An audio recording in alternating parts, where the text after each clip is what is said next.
Hi hello നമസ്കാരം. മഴതോറും മുൻപേയുടെ എല്ലാ പ്രിയപ്പെട്ട പ്രേക്ഷകർക്കും പെട്രോ സ്റ്റാറിലേക്ക് സ്വാഗതം.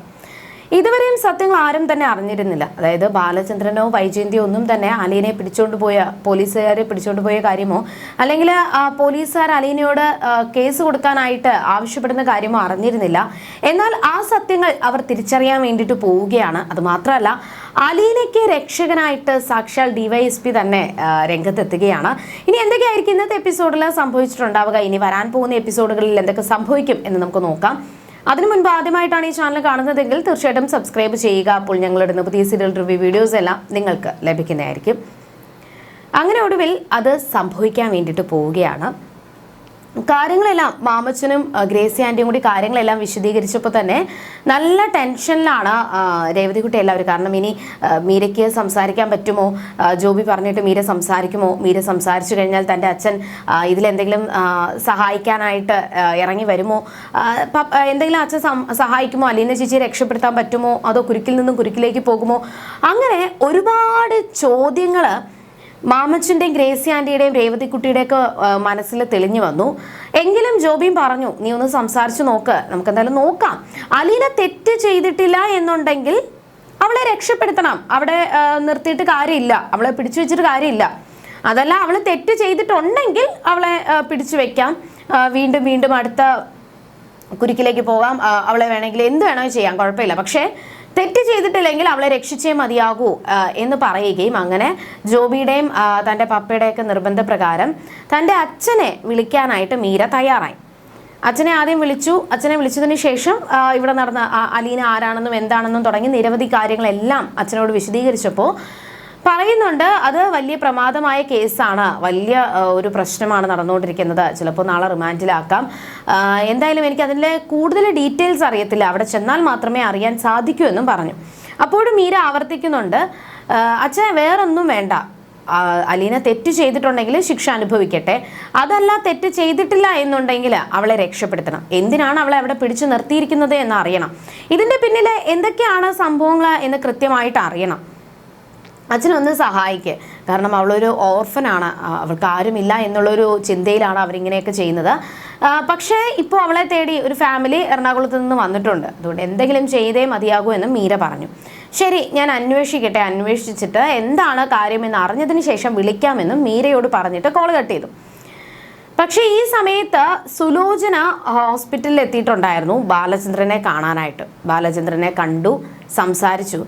ബാലചന്ദ്രനോട് പറയുന്നുണ്ട്, ഏട്ടാ എങ്ങനെയുണ്ട്, ഓക്കെ ആണോ എന്നൊക്കെ സംസാരിച്ചു. എന്നാൽ അലീന എന്താ വരാത്തത്, അവൾ ഇത്രയും നേരമായിട്ട് വന്നിട്ടില്ലല്ലോ, അവൾ ഉച്ചയ്ക്ക് വരാം എന്ന് പറഞ്ഞു പോയതല്ലേ, എന്താ അവൾക്ക് സംഭവിച്ചത്, എന്താ ഇതിന് പിന്നിൽ എന്നൊക്കെയുള്ള കാര്യങ്ങൾ വിശദീകരിച്ച് ചോദിച്ചപ്പോൾ ബാലചന്ദ്രനോട് സുലോചന സത്യം തുറന്നു പറയാൻ തയ്യാറായി. കാരണം ഇനി ബാലചന്ദ്രനോട് സത്യങ്ങൾ തുറന്നു പറയാതിരുന്നിട്ട് ഇപ്പൊ മറച്ചു വെച്ചിട്ട് കാര്യമില്ല, എങ്ങനെയാണെങ്കിലും ബാലചന്ദ്രൻ അത് അറിയും. അലീന ഇപ്പൊ വരാതിരിക്കുന്നതിന്റെ റീസൺ എന്താണെന്ന് അന്വേഷിച്ചാൽ തന്നെ ബാലചന്ദ്രൻ അത് മനസ്സിലാവും. മറച്ചു വെച്ചിട്ട് കാര്യമില്ല എന്ന് മനസ്സിലാക്കി ബാലചന്ദ്രനോട് പറഞ്ഞു, ഏട്ടാ അലീനെ പോലീസുകാരെ അറസ്റ്റ് ചെയ്തു, എന്തിനാണെന്ന് അറിയത്തില്ല, അവളെ അറസ്റ്റ് ചെയ്ത് കൊണ്ടുപോയിരിക്കുകയാണ്, ഇനി എന്ത് സംഭവിക്കുമെന്നും അറിയത്തില്ല, അവര് ഇന്നലെയാണ് പിടിച്ചുകൊണ്ട് പോയത്, പക്ഷെ ഇതുവരെ ഏട്ടൻ അവളെ വിട്ടിട്ടില്ല, ഇതിലിനി എന്ത് ചെയ്യണമെന്ന് അറിയത്തില്ല, എന്തായാലും ഗോവർദ്ധന ഏട്ടൻ അന്വേഷിക്കുന്നുണ്ട്, എന്തെങ്കിലും ശരിയാക്കാൻ പറ്റും, അവളെ രക്ഷിക്കാൻ പറ്റുമെന്നൊക്കെ പറഞ്ഞെങ്കിലും തൻ്റെ മകളെ അറസ്റ്റ് ചെയ്തു എന്ന് അറിഞ്ഞപ്പോൾ ബാലചന്ദ്രനെ സഹിച്ചില്ല. ഉടൻ തന്നെ സുലോചനയുടെ കയ്യിൽ നിന്ന് ഫോൺ പിടിച്ചു വാങ്ങിച്ച് കൃഷ്ണമോളെ വിളിക്കുകയാണ്. കൃഷ്ണയെ വിളിച്ചതിന് ശേഷം കാര്യങ്ങൾ ചോദിച്ചു. അലീന എവിടെ, അലീനയുടെ ഫോൺ നീ എന്തിനാ ഉപയോഗിക്കുന്നത് എന്നൊക്കെ ചോദിച്ചപ്പോൾ തൻ്റെ അച്ഛൻ്റെ ചോദ്യത്തിന് മുന്നിൽ കൃഷ്ണമോള് സത്യങ്ങളെല്ലാം തുറന്നു പറഞ്ഞു. ശരി എന്ന് പറഞ്ഞ് അലീനെ രക്ഷിക്കാനുള്ള ശ്രമത്തിലാണ് ബാലചന്ദ്രൻ. എന്നാൽ നേഴ്സുമാർ ബാലചന്ദ്രനെ ഇങ്ങനെ ടെൻഷൻ അടിപ്പിച്ചതിന് സുലോചന വഴക്കൊക്കെ പറയുന്നുണ്ട്, എന്തിനാ നിങ്ങൾ ഇപ്പോൾ സത്യങ്ങൾ അയാളോട് പറഞ്ഞതെന്നൊക്കെ പറഞ്ഞിട്ട് വഴക്ക് പറയുന്നുണ്ടെങ്കിലും തൻ്റെ മകളെ രക്ഷിക്കാനായിട്ട് ബാലചന്ദ്രൻ തീരുമാനിച്ചിരിക്കുകയാണ്. ഈ സമയത്ത് ഇതെല്ലാം കേട്ട നേഴ്സ് വൈജയന്തിയോട് പോയി കാര്യങ്ങൾ പറഞ്ഞു. നിങ്ങളുടെ ഭർത്താവിനെ നോക്കാനായിട്ട് അനിയത്തി വന്നിട്ടുണ്ടെന്നും എന്നാൽ ഈ അലീന എന്ന് പറയുന്ന പെൺകുട്ടിയെ പോലീസുകാർ പിടിച്ചുകൊണ്ട് പോയി എന്നൊക്കെ സുലോചന തൻ്റെ ഏട്ടനോട് പറയുന്നത് കേട്ടു എന്നും വൈജയന്തിയോട് പറഞ്ഞു. എന്നാൽ അലീനെ പോലീസ് പിടിച്ചു എന്ന് കേട്ടപ്പോൾ വൈജയന്തിക്ക് എന്തെന്നില്ലാത്ത സന്തോഷമായിരുന്നു. ഹോ, താൻ വിചാരിച്ചതുപോലെ കാര്യങ്ങൾ നടന്നല്ലോ, അലീനെ പോലീസുകാർ പിടിച്ചല്ലോ, ഇനി പേടിക്കണ്ട, തനിക്ക് രക്ഷപ്പെടാം എന്നൊക്കെ പറഞ്ഞു ഭയങ്കര സന്തോഷമായിരുന്നു. സന്തോഷം എന്ന് പറഞ്ഞാൽ അമ്മാതിരി സന്തോഷമായിരുന്നു വൈജയന്തിക്ക്. സുലോചന എന്നിട്ട് ഒന്ന് വിളിക്കാമോ, ഇങ്ങോട്ടേക്കൊന്ന് വരാൻ ആവശ്യപ്പെടാമോ എന്ന് ചോദിച്ചു. അങ്ങനെ സുലോചനെ നേഴ്സ് വിളിച്ചുകൊണ്ട് വന്നു.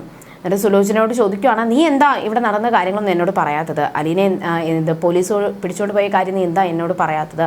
നന്നായി, അവളുടെ കയ്യിലിരിപ്പിനെ പോലീസുകാർ പിടിച്ചുകൊണ്ട് പോയതാണ് നല്ലത്. എന്ത് സന്തോഷം എന്ന് പറഞ്ഞ് വൈജയന്തി സന്തോഷിക്കുകയാണ്, ആഹ്ലാദിക്കുകയാണ്. എന്നാൽ വൈജയന്തിയുടെ ഈ സന്തോഷം കണ്ടപ്പോൾ സുലോചനയ്ക്ക് സഹിച്ചില്ല. ചേച്ചിയുടെ മകൻ അവളെ പീഡിപ്പിച്ചു, അവളെ മയക്കുമരുന്ന് ജ്യൂസിൽ കലക്കി കൊടുത്ത് അവളെ പീഡിപ്പിക്കാൻ ശ്രമിച്ചു.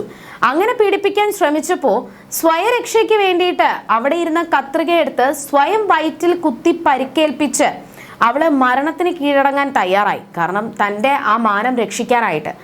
ആ കേസ് പരാതിയായിട്ട് എഴുതി കൊടുക്കാനായിട്ട് പോലീസുകാർ ആവശ്യപ്പെട്ടുവെന്നും എന്നാൽ അവളത് എഴുതി കൊടുക്കത്തില്ല എന്ന് വാശി പിടിച്ചപ്പോഴാണ് പോലീസുകാർ അവളെ തടഞ്ഞു വെച്ചിരിക്കുന്നതെന്നും സുലോചന പറഞ്ഞു.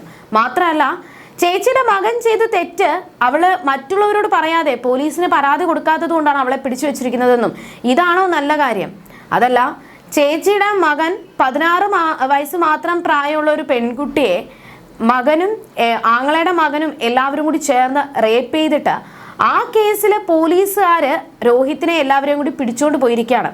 ആ കേസിൽ കുറച്ചുകൂടി ആ ഒരു കേസ് കുറച്ചുകൂടി മുറുക്കാൻ വേണ്ടിയിട്ടാണ്, ഒരു കാരണവശാലും അവർ രക്ഷപ്പെടാതിരിക്കാൻ വേണ്ടിയിട്ടാണ് അലീനെ കൊണ്ട് കേസ് കൊടുപ്പിക്കാൻ വേണ്ടിയിട്ട് അവർ ശ്രമിക്കുന്നതെന്നും അലീന ആ പേപ്പറിൽ ഒപ്പിട്ട് കൊടുത്തു കഴിഞ്ഞാൽ ചേച്ചിയുടെ മകന്റെ ഭാവി അതോടുകൂടി തകരും.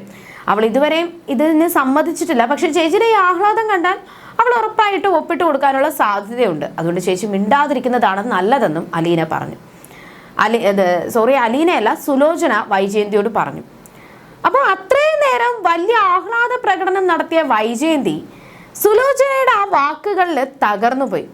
വായടച്ചു. ഇനി വായടച്ചില്ല എന്നുണ്ടെങ്കിൽ സുലോചന തന്നെ വലിച്ചു കീറുമെന്ന് മനസ്സിലായപ്പോൾ തന്നെ വൈജയന്തി വായടച്ചു നിന്നു.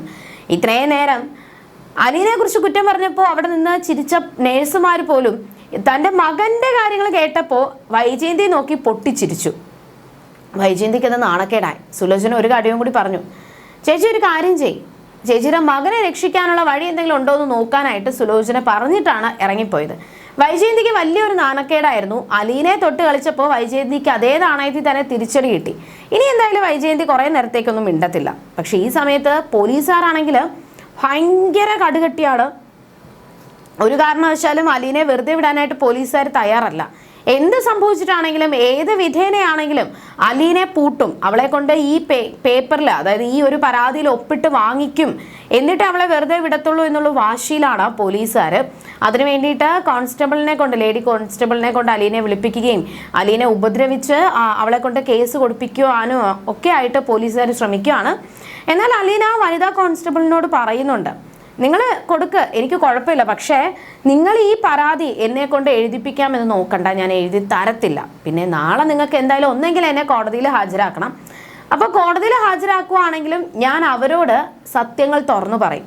പോലീസുകാർ എങ്ങനെയാണ് എന്നോട് പെരുമാറിയതെന്ന് ഞാൻ കോടതിയിൽ ഞാൻ വാദിക്കും.